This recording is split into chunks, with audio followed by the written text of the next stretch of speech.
What's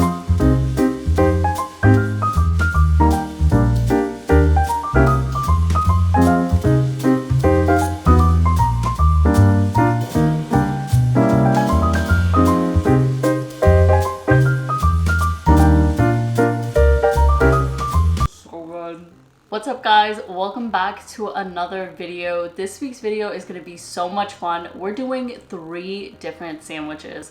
I love eating sandwiches, whether it's during lunchtime or whether it's a nice fat juicy burger for dinner time.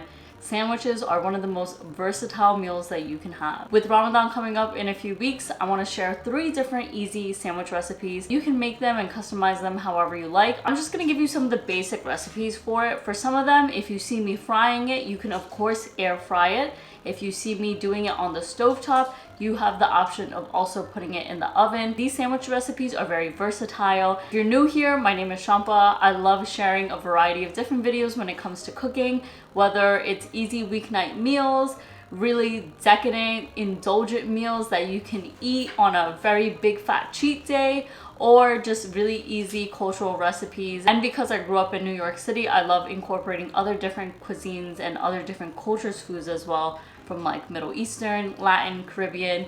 You'll find everything on this channel. I just got started on this channel with my food videos, so yeah, if you haven't done so, please hit the subscribe button because we have so many fun recipes and vlogs coming up. And remember, if you have any suggestions you'd like to see, please leave a comment below, whether it's on my YouTube video, Instagram, or TikTok. I'm always reading your guys' comments. So let's stop yapping now and let's get to the recipes. Our first recipe are these homemade McChickens. This recipe, I promise you, is so easy. Just take your ground chicken, add some seasonings into it. You're also gonna add some yellow mustard and just mix it up, and that's literally it. You just wanna form your patties and then put them directly on some parchment or wax paper. For a pound of ground chicken, this is gonna make about 4 patties.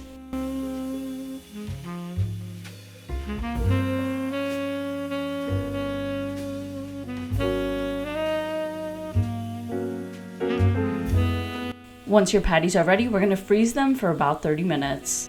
In a separate bowl, have some flour, and we're gonna be using the same seasonings along with a little bit of cornstarch. Mix it up.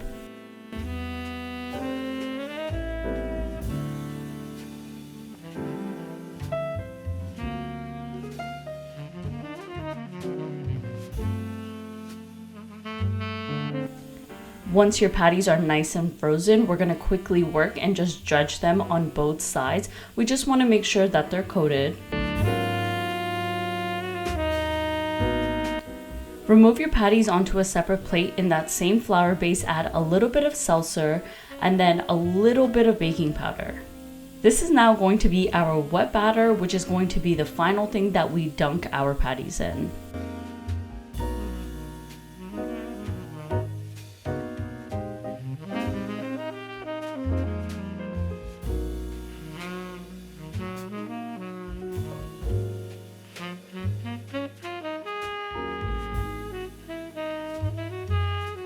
And just for a little bit of kick, I'm adding a tablespoon of my favorite hot sauce to make the batter a little bit spicy. This is super optional. You could use whatever sauce, but I'm just adding a little bit of mayo with a little bit of mustard and mixing that up. That's going to be our iconic McDonald's McChicken mayo.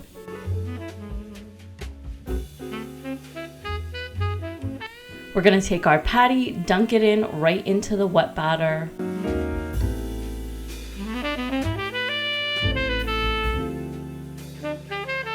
And I'm just gonna start frying up my patties in some avocado oil. Remember, you can also air fry this.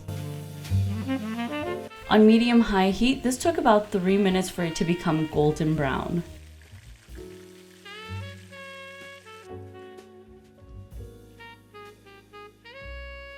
Once we toast our buns, I'm adding a little bit of that McDonald's inspired mayo that we made, our chicken patty, some shredded lettuce, and then just top it off with a little bit more mayo. And look at that. That looks exactly like McDonald's. This sandwich is beyond easy to make. So good. The next sandwich is a tuna mousse on homemade focaccia bread. Making the bread is super optional, but focaccia is just so easy. I really wanted to share this recipe with you.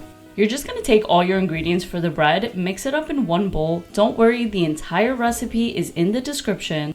If making bread stresses you out and you don't know exactly how warm the water should be, I always follow 45 to 50 seconds in the microwave. I think it always is the perfect ratio because it always blooms my yeast and the water is never too hot. Once you mix all the liquids together and add it into the flour base, you're just going to mix everything up. Essentially, you do want this dough to be on the wet side and not on the more drier side because this is focaccia.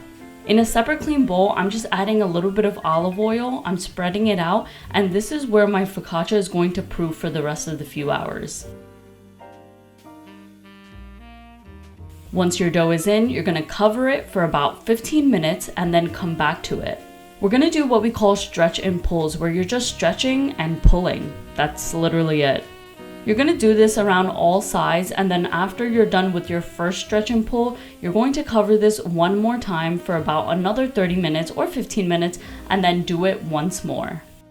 Depending on how long you have, you can honestly wait 15 minutes and do this in increments or do the 30-minute increments. And after the second stretch and pulls, you're just going to cover it for another 15 to 30 minutes.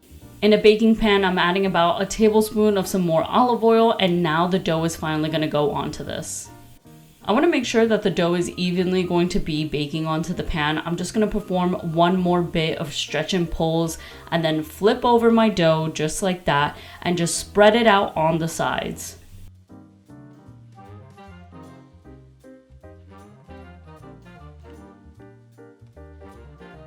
And now we're going to cover this for about an hour or hour and a half. Once that time is over, I'm going to add a little bit of more olive oil and then spread it out and finally use my fingers to dimple this. This is literally every focaccia maker's favorite part when it comes to making focaccia bread. It is so therapeutic.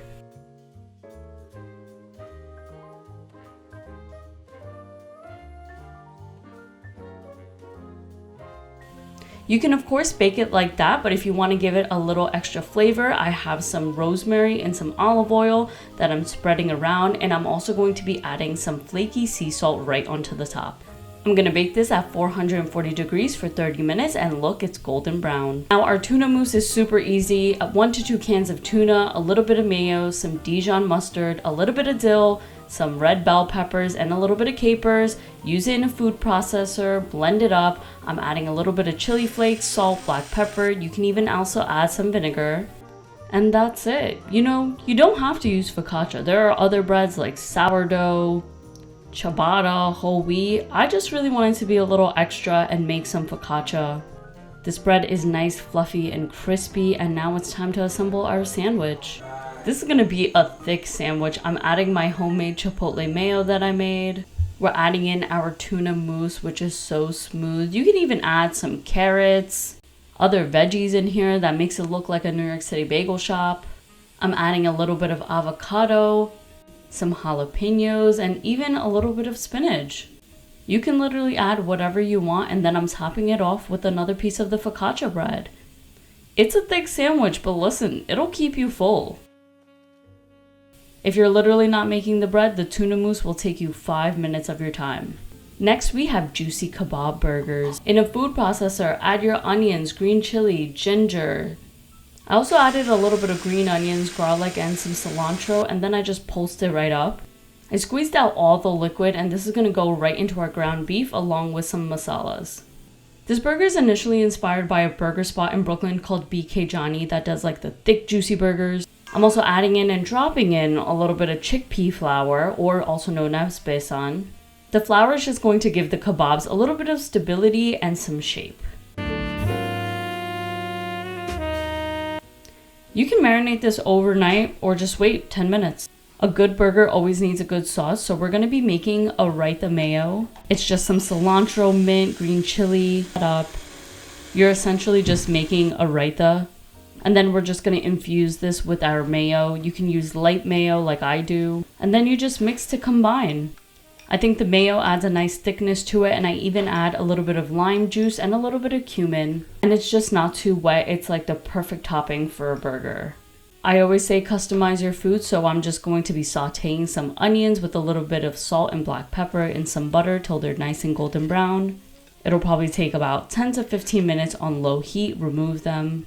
It just adds a nice sweetness to the burger. And now I'm rolling out my patties in about 6 ounces. And I'm even stuffing these with a little bit of cheddar cheese. I'm going to flatten it out, and then I'm going to take a cheddar cheese cube, put it right in the center, and then close my patty up. If you want it to explode with flavor, add a bigger piece of cheese, but you know, I don't really care for cheese too much, so that's why I'm adding a little bit. 1 pound of ground beef can make about 3 burgers. Now I always like to make my burgers in some butter. I'm adding my patties right into the pan. I'm going to press them down very gently because these are going to be thick burgers. These are not smash burgers, okay? We're not getting these really thin. I like my burgers more on the medium side. That's why they're cooking on each side for about 5 minutes. And as you can see, they are golden brown. If you like more well done, I recommend 6 to 7 minutes. I'm spreading my raita mayo right on my toasted buns. And now we finally assemble. We have our kebab along with a little bit of lettuce or spinach and my caramelized onions, and then we just top it off. Look at that juicy, massive burger. This definitely gets a big bite. Bismillah.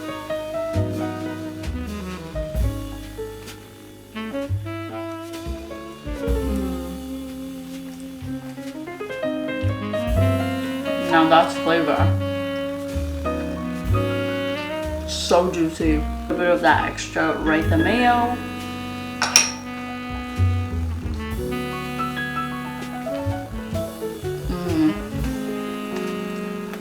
So good.